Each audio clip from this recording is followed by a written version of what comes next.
नमस्कार मंडळी, श्री स्वामी समर्थ। 29 जुलै 2026 रोजी येत आहे आषाढ पौर्णिमा। आषाढ पौर्णिमेलाच गुरुपौर्णिमा किंवा व्यास पौर्णिमा या नावाने देखील ओळखलं जातं। या आषाढ पौर्णिमेच्या दिवशी महर्षी वेदव्यासांचा जन्म झाला। त्यांनी 4 वेद, 18 पुराणे आणि महाभारत लिहिले, म्हणूनच या आषाढ पौर्णिमेला व्यास पौर्णिमा या नावाने देखील ओळखलं जातं। या दिवशी वेदव्यासांची आणि सर्व ऋषीमुनींची देखील पूजा केली जाते। त्याचबरोबर या दिवसाला गुरुपौर्णिमा असं देखील म्हटलं जातं आणि हा दिवस गुरूंना समर्पित असून गुरु म्हणजे जो अज्ञानाचा अंधार दूर करून ज्ञानाचा प्रकाश देतो आणि म्हणूनच या दिवशी शिष्य आपल्या गुरूंची पूजा करतात, त्यांचे आशीर्वाद घेतात। त्याचबरोबर पौर्णिमा तिथी ही माता लक्ष्मीला समर्पित तिथी आहे आणि त्यामुळं माता लक्ष्मीची आपल्यावर, आपल्या कुटुंबावर कृपा राहावी आणि तिच्या कृपेने आपल्यावरची सर्व संकट, विघ्न, अडचणी, बाधा दूर व्हाव्यात यासाठी या दिवशी अनेक उपाय सेवा देखील केल्या जातात। आणि सध्या पवित्र चातुर्मास सुरू असल्यामुळे चातुर्मास हा भगवान श्री हरी विष्णू यांना समर्पित महिना आहे आणि त्यामुळं तुम्ही जर या पौर्णिमेला जर काही उपाय सेवा जर केले तर माता लक्ष्मी आणि भगवान श्री हरी विष्णू यांची आपल्याला कृपा प्राप्त होणार आहे आणि म्हणूनच आपल्याला एक मुठभर तांदळाचा उपाय या दिवशी करायचा आहे, एक सेवा करायची आहे। आता मुठभर तांदळाचा उपाय कशा प्रकारे करायचा आहे याविषयीचीच अगदी थोडक्यात पण महत्त्वाची माहिती या व्हिडिओमध्ये मी तुम्हाला पुढे सांगणारच आहे। व त्यापूर्वी चॅनलवर जर नवीन असाल तर चॅनलला सबस्क्राईब करा, जेणेकरून आपले असेच येणारे नवनवीन माहितीमय आणि भक्तिमय व्हिडिओ तुमच्यापर्यंत पोहोचत राहतील। तसेच व्हिडिओ पाहताना व्हिडिओला लाईक करायला तसेच कमेंटमध्ये श्री स्वामी समर्थ लिहायला अजिबात विसरू नका। तर उपाय जाणून घेण्यापूर्वी आपण अगदी थोडक्यात या तांदळाचे महत्त्व जाणून घेऊया। तर आपल्या हिंदू धर्मामध्ये तांदळाला अक्षता असं देखील म्हटलं जातं आणि हे अत्यंत पवित्र मानले जाणारे धान्य असून समृद्धी, शुद्धता आणि पूर्णतेचे प्रतीक मानलं जातं आणि कोणतंही शुभ कार्य असेल, धार्मिक कार्य असेल तर ते तांदळाशिवाय अपूर्ण मानले जाते। आणि अक्षता म्हणजेच ज्याचा कधीही क्षय होत नाही, नाश होत नाही असा अखंड तांदूळ देवाला किंवा व्यक्तीला आशीर्वाद देताना या अक्षता वापरल्या जातात। तसेच तांदूळ हे धनाची, संपत्तीची देवता माता लक्ष्मीचं स्वरूप मानले जाते आणि माता लक्ष्मीच्या पूजेमध्ये सर्वप्रथम मान असतो तो अखंड अक्षदांचा, अखंड तांदळाचा आणि माता लक्ष्मीला तांदूळ अर्पण करताना कधीही तुटलेले तांदूळ अर्पण केले जात नाहीत। तर हा उपाय आपल्याला करायचा आहे पौर्णिमेच्या दिवशी सकाळी देवपूजा करताना। तर उपाय करण्यासाठी आपल्याला एक वाटीभर अखंड तांदूळ घ्यायचे आहेत। देवघरासमोर बसायचं आहे। सर्वप्रथम तर देवघरासमोर तुम्हाला एक दिवा प्रज्वलित करायचा आहे। या दिव्यामध्ये देशी गाईचं तूप घालायचं आहे। या दिव्याखाली एक प्लेट ठेवायची आहे, त्यामध्ये देखील थोड्याशा अखंड अक्षता ठेवायच्या आहेत। त्यानंतर या दिव्यामध्ये तुम्हाला 21 अखंड तांदूळ मोजून टाकायचे आहेत, एक भीमसेनी कापराची वडी आणि 2 अखंड लवंगा टाकायच्या आहेत आणि हा दिवा प्रज्वलित करायचा आहे। त्यानंतर आपल्या देवघरामध्ये जी माता लक्ष्मीची मूर्ती आहे तर ती तुम्हाला एका प्लेटमध्ये ठेवायची आहे। सर्वप्रथम या प्लेटमध्ये तुम्हाला कुंकवानं स्वस्तिक काढायचं आहे, त्यावरती तुम्हाला ही मूर्ती ठेवायची आहे। आता जर प्रतिमा जर असेल तर मग तुम्ही प्लेटमध्ये ठेवायची नाही, तुम्ही तशीच ठेवू शकता। जर मोठ्या आकाराची असेल, अगदी छोटीशी प्रतिमा असेल तर तुम्ही प्लेटमध्ये ठेवायची आहे। त्यानंतर 1 रुपयाचे एक नाणं तुम्हाला या मूर्तीच्या किंवा प्रतिमेच्या समोर ठेवायचं आहे। त्यानंतर एक सुपारी ठेवायची आहे। सुपारी देखील तुम्हाला कुंकवानं लाल करायची आहे किंवा त्यावर तुम्ही कुंकवानं स्वस्तिक काढलं तर देखील चालेल आणि त्याचबरोबर अखंड 2 लवंगा ठेवायच्या आहेत। त्यानंतर आपण जे तांदूळ घेतलेले आहेत तर त्यातील मुठभर तांदूळ घ्यायचे आहेत आणि आपल्याला एक मी मंत्र सांगत आहे तर तो मंत्र म्हणत हे तांदूळ तुम्हाला या सुपारीवरती अर्पण करायचे आहेत।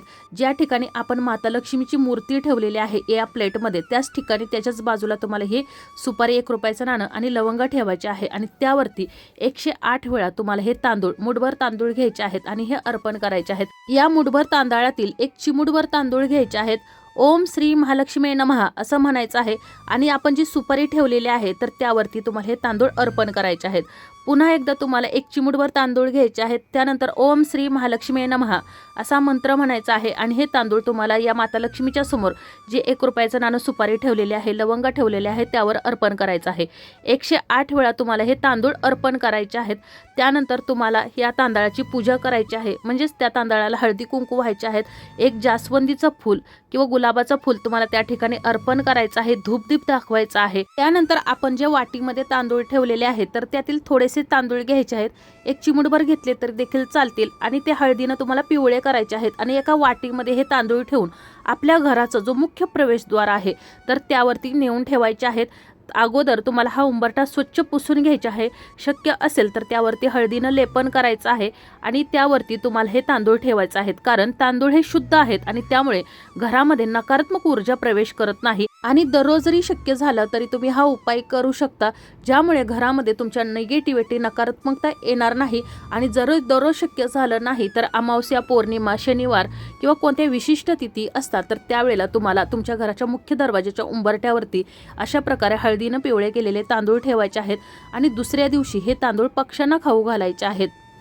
त्याचबरोबर गुरुपौर्णिमा हा दिवस आपल्या गुरूंना समर्पित दिवस असल्यामुळे या दिवशी ज्या ठिकाणी उंबराचं झाड आहे, औदुंबर वृक्ष आहे, तर त्या ठिकाणी जायचं आहे। त्या ठिकाणी जाऊन या उंबराच्या झाडाची पूजा करायची आहे। हळदी कुंकू, अक्षदा, फुलं व्हायची आहेत। शक्यतो झेंडूच्या फुलांचा वापर पूजेसाठी करायचा आहे। त्यानंतर थोडंसं कच्चं दूध घ्यायचं आहे गाईचं, त्यामध्ये चिमूटभर हळद टाकायची आहे आणि हे दूध तुम्हाला या उंबराच्या झाडाला अर्पण करायचं आहे। उंबराच्या झाडामध्ये ब्रह्मा, विष्णू आणि महेश हे वास करतात आणि यांची कृपा आपल्यावर, आपल्या कुटुंबावर राहावी आणि यासाठीच तुम्हाला या दिवशी उंबराच्या झाडाची पूजा करायची आहे। त्यानंतर उंबराच्या झाडाच्या मुळाशी आपल्याला एक दिवा प्रज्वलित करायचा आहे। मोहरीच्या तेलाचा किंवा देशी गाईच्या तुपाचा हा दिवा प्रज्वलित करायचा आहे। कणकेचा घेऊ शकता किंवा मातीचा दिवा घेतला तरी देखील चालेल।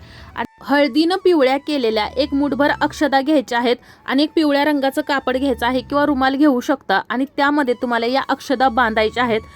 त्यानंतर उंबराच्या झाडाखाली ज्या ठिकाणी आपण हा दिवा प्रज्वलित केलेला आहे तर त्या दिव्यासमोर तुम्हाला बसायचं आहे आणि ही जी पोटली तयार केलेली आहे तर ती आपल्या उजव्या हातामध्ये घेऊन ओम श्री गुरुदेव दत्तात्रेय नमः या मंत्राचा 108 वेळा जप करायचा आहे। पुन्हा एकदा मी मंत्र सांगते, ओम श्री गुरुदेव दत्तात्रेय नमः या मंत्राचा 108 वेळा जप करायचा आहे। तुम्ही जपमाळेने केला तरी देखील चालेल। आता जर तुमच्या मुलांच्या विवाहासंबंधी जर काही अडचण असेल, तुमच्या मुलांचा विवाह जमत नसेल किंवा ग्रहदोष असतील किंवा इतर काही कारणानं, तर या तांदळामध्ये तुम्हाला एक अखंड लेकूरवाळं हळकुंड ठेवायचं आहे।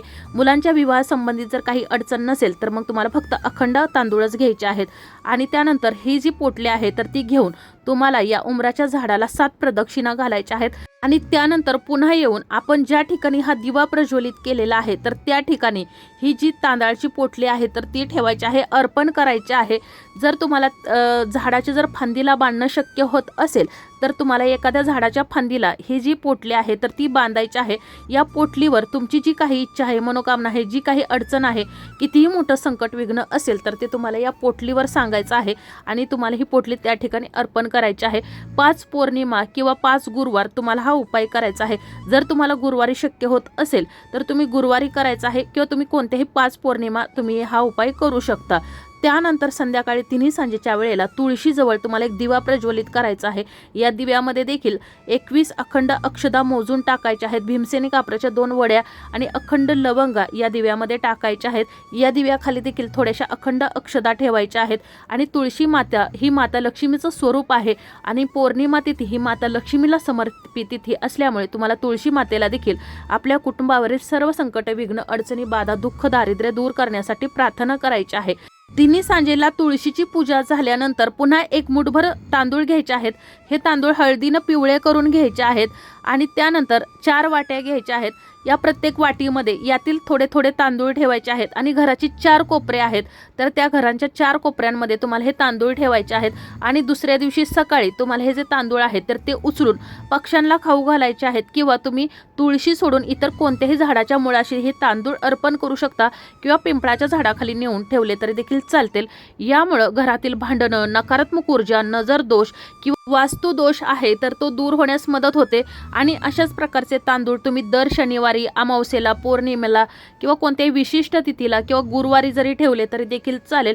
यामुळे आपल्या घरावरती ही जी काही संकट आहेत तर ती दूर होण्यास मदत होते। त्यानंतर पौर्णिमेच्या दुसऱ्या दिवशी ज्या ठिकाणी आपण माता लक्ष्मीला एक मुठभर तांदूळ अर्पण केले होते, म्हणजेच 108 चिमूट तांदूळ अर्पण केले होते, तर त्यातील अर्धे तांदूळ घ्यायचे आहेत आणि त्यामध्ये तुम्हाला पुन्हा एकदा 1 रुपयाचं नाणं, 2 अखंड लवंगाचा जो पुढचा भाग आहे तर तो तुम्हाला कुंकवानं लाल करून घ्यायचा आहे आणि एक सुपारी तर या सर्व वस्तूंची एक पुन्हा पोटली तयार करायची आहे आणि आपल्या घराचा जो मुख्य प्रवेशद्वार आहे तर त्याच्या वरच्या आतल्या बाजूला तुम्हाला ही पोटली बांधायची आहे। अगोदर सांगितलं त्याप्रमाणे घरामध्ये कोणतीही नकारात्मक शक्ती येत नाही आणि घरामध्ये माता लक्ष्मीचा नेहमी वास राहतो। आणि दुसरी एक पोटली तयार करायची आहे उरलेल्या तांदळाची आणि त्यामध्ये देखील तुम्हाला 1 रुपयाचं नाणं, 2 अखंड लवंग आणि सुपारी ठेवायची आहे। आणि ही पोटली तुमच्या घरामध्ये ज्या ठिकाणी पैसा अडका धन ठेवता तिजोरी आहे तर त्या ठिकाणी ही पोटली ठेवायची आहे। आणि ही पोटलीची तुम्हाला जर शक्य असेल तर दररोज पूजा करायची आहे। दररोज जरी शक्य नसेल तरी विशिष्ट तिथींना तुम्हाला या पोटलीची पूजा करायची आहे, म्हणजेच धूपदीप दाखवायचा आहे। त्यानंतर तुम्हाला जर कायमस्वरूपी ही पोटली ठेवायची असेल तरी ठेवू शकता किंवा दर पौर्णिमेला तुम्ही हे तांदूळ बदलू शकता किंवा दिवाळीमध्ये लक्ष्मी पूजनाच्या दिवशी पुन्हा एकदा तुम्ही अशाच प्रकारे लक्ष्मी मातेसमोर या तांदळाची पूजा करून हे तांदूळ तुम्ही पुन्हा एकदा अशाच प्रकारे सेवा करून आपल्या तिजोरीमध्ये ठेवायचे आहेत किंवा आपल्या घराच्या चौकटीच्या वर बांधून ठेवायचे आहेत। आणि तुम्हाला जर 3 ठिकाणी ठेवायचे असतील, म्हणजे तुमचा जर व्यवसाय असेल तर त्या व्यवसायाच्या ठिकाणी ठेवायच्या असतील तर तुम्ही अशाच प्रकारे पोटली तयार करून ठेवायची आहे। आणि उपायासाठी आपण तांदूळ घेतलेले आहेत, त्यामध्ये जर तांदूळ उरलेले असतील तर त्यातील तांदूळ घेऊन आपल्या घरामध्ये धान्यांच्या डब्यामध्ये टाकायचे आहेत, तांदळाच्या डब्यामध्ये टाकायचे आहेत, जेणेकरून कधीही आपल्या घरामध्ये धनधान्याची कमतरता भासणार नाही आणि अन्नपूर्णा मातेचा वास आपल्या घरामध्ये सदैव राहील। त्याचबरोबर आपल्या मुलांच्या विवाहामध्ये अडथळे निर्माण होत असतील, मुलांचा विवाह जमत नसेल, काही ना काही कारणामुळे मुलांचा विवाह मोडत असेल तर आपण जे माता लक्ष्मी समोर तांदूळ जे अर्पण केलेले होते तर त्यातील 21 अखंड तांदूळ मोजून घ्यायचे आहेत। एक हळकुंड घ्यायचा आहे, हळकुंड कुठेही तुटलेलं नसावं आणि या अक्षदा हळदीनं पिवळ्या करायच्या आहेत। आणि हळकुंड आपली मुलं ज्या ठिकाणी झोपतात तर त्यांच्या उशीखाली ठेवायचे आहेत किंवा ज्या ठिकाणी तुमच्या मुलांचा वावर आहे तर त्या ठिकाणी ठेवायचं आहे। ही पोटली तयार करून आपल्याला सर्वप्रथम देवघरासमोर घेऊन बसायचं आहे। आता हा उपाय आई वडील किंवा मुलांनी केला तरी देखील चालेल आणि मुलांनी विवाहासंबंधित जी काही अडचण आहे तर ती या पोटलीवर बोलून दाखवायची आहे आणि त्यानंतर रात्री झोपताना आपल्या उशीखाली ठेवायचे आहे। 21 दिवस हा उपाय करायचा आहे। 21 दिवसांनी हे जे तांदूळ आहेत आणि ही पोटली आहे तर ती तुम्हाला ज्या ठिकाणी पिंपळाचं झाड आहे तर त्या ठिकाणी नेऊन अर्पण करायचे आहे, म्हणजेच ठेवायचे आहे पिंपळाच्या झाडाची पूजा करून। तर अशा प्रकारे आषाढ गुरुपौर्णिमेला तुम्हाला मुठभर तांदळाचा उपाय करायचा आहे। ज्या ज्या ठिकाणी मी सांगितलेले आहे तर त्या ठिकाणी तुम्हाला हे तांदूळ अर्पण करायचे आहेत, जेणेकरून तुमच्या घरावर माता लक्ष्मीची सदैव कृपा राहील। घरामध्ये धनधान्याची, पैशाची कधीही कमतरता भासणार नाही, घरामध्ये सुख समृद्धी येईल आणि तुमच्या घरामध्ये माता लक्ष्मीचा नेहमी वास राहील। तर अशा प्रकारे आपली याची माहिती, आजचा हा व्हिडिओ तुम्हाला कसा वाटला कमेंट करून जरूर कळवा। माहिती आवडली असेल तर व्हिडिओला लाईक करा, चॅनलला सबस्क्राईब करा आणि हा व्हिडिओ जास्तीत जास्त शेअर करा। धन्यवाद।